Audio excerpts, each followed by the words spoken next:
membahas tentang laju reaksi ini berarti adalah kecepatan reaksi. Artinya ya seberapa cepat reaksi itu bisa berlangsung.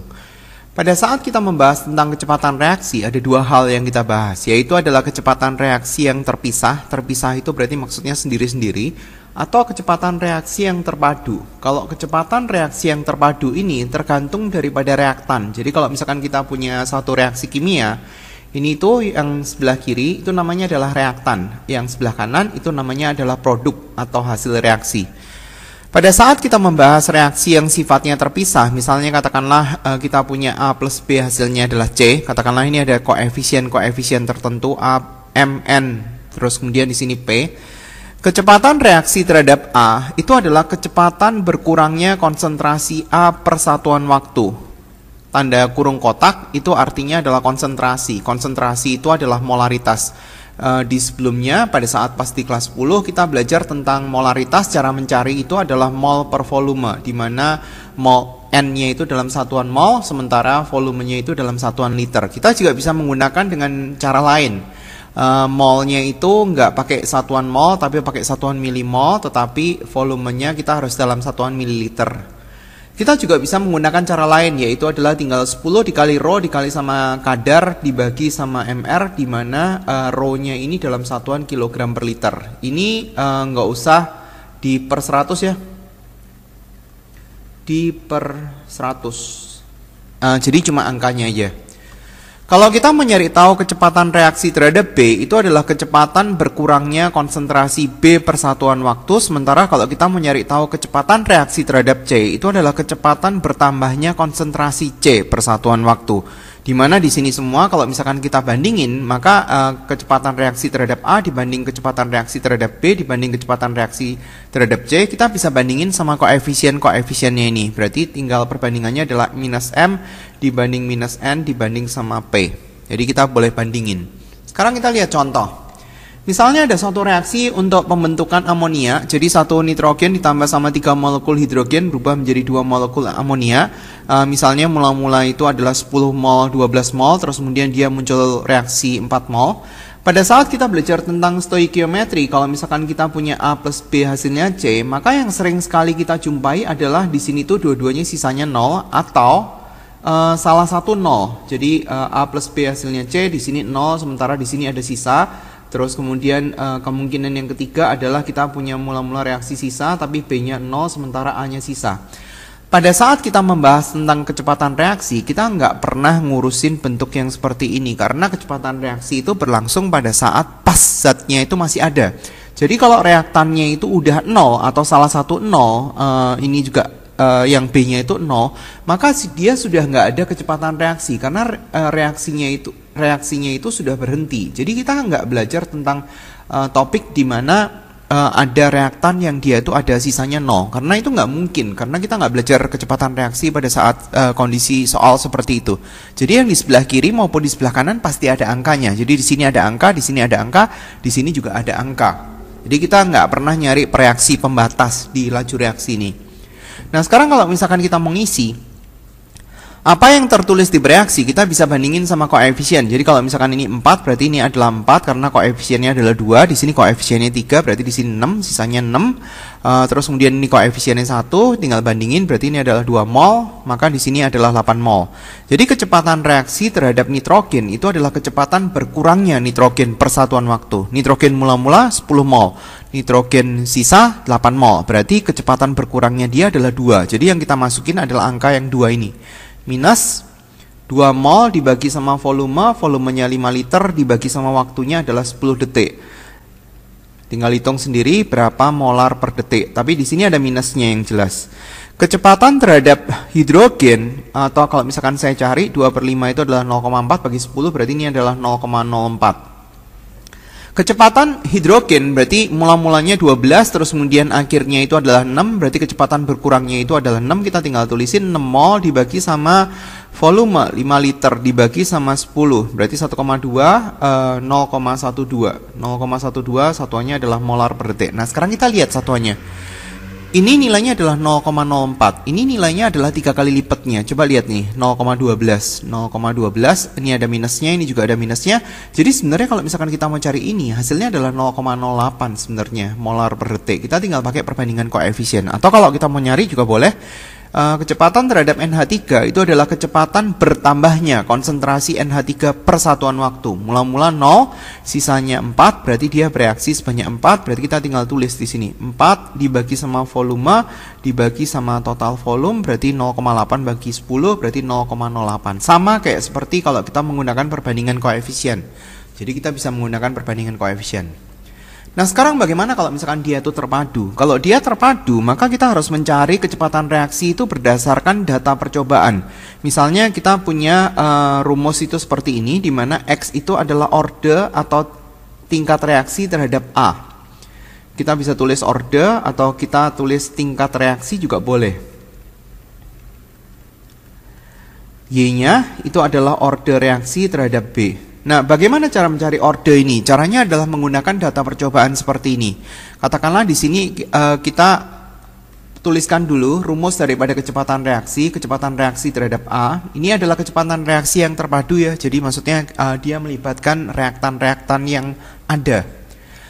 Kalau kita mau nyari tahu orde, katakanlah orde terhadap A, berarti kita harus nyari tahu percobaan-percobaan yang konsentrasi B-nya itu tetap, yaitu adalah data daripada percobaan 1 dan 2. Kenapa gitu? Karena pada saat percobaan 1 dan 2, B-nya itu nggak berubah, itu 0,1 dan 0,1. Jadi kita bisa menggunakan percobaan itu.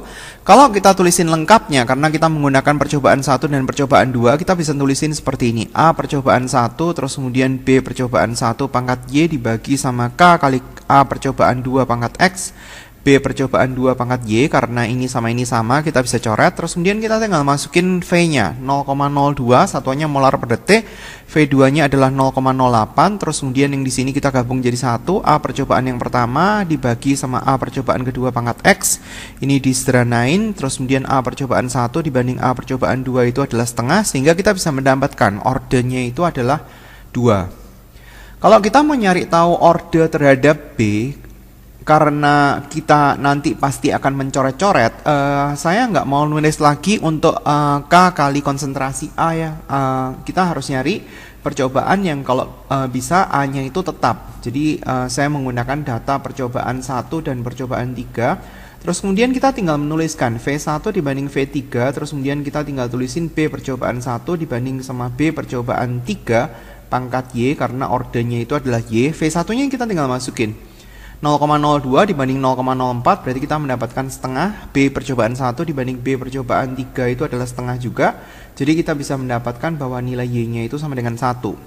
Jadi kita bisa menuliskan rumus daripada kecepatan reaksinya adalah A pangkat orde terhadap dia, B dikali orde terhadap B.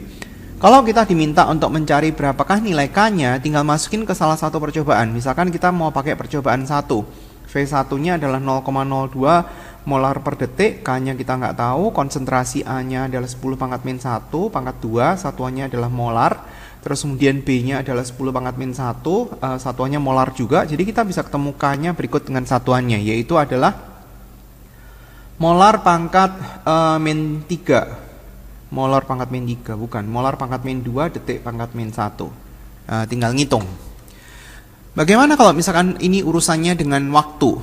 Karena seringkali ini kebalik. Jadi kalau misalkan kita mau menggunakan waktu, itu tinggal pakai seper. Di sini kita mau menggunakan reaktan A dan reaktan B. Kalau misalkan kita mau nyari tahu orde terhadap A, kita harus pakai yang percobaan B-nya itu tetap, yaitu pakai data percobaan 2 dan 3. Kalau kita mau pakai percobaan 2 dan 3, kalau misalkan saya tulisin V2 dibanding V3, berarti di sini adalah konsentrasi.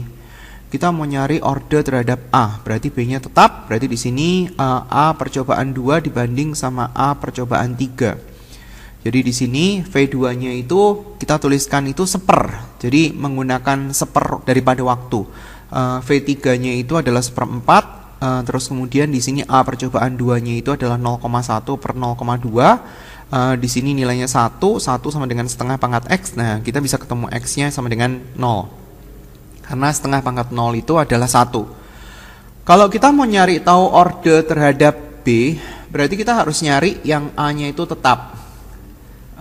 Berarti adalah data daripada percobaan 1 dan 2. Kalau percobaan 1 dan 2, ya berarti tinggal hitung. V percobaan 1, V percobaan 2, berarti di sini adalah konsentrasi B percobaan 1, konsentrasi B percobaan 2, pangkat Y, V1-nya kita tinggal isi sepertiga 6, V2-nya kita tinggal isi seperempat, B percobaan 1 0,1 per 0,3 pangkat Y, dan seterusnya, Y-nya bisa dicari.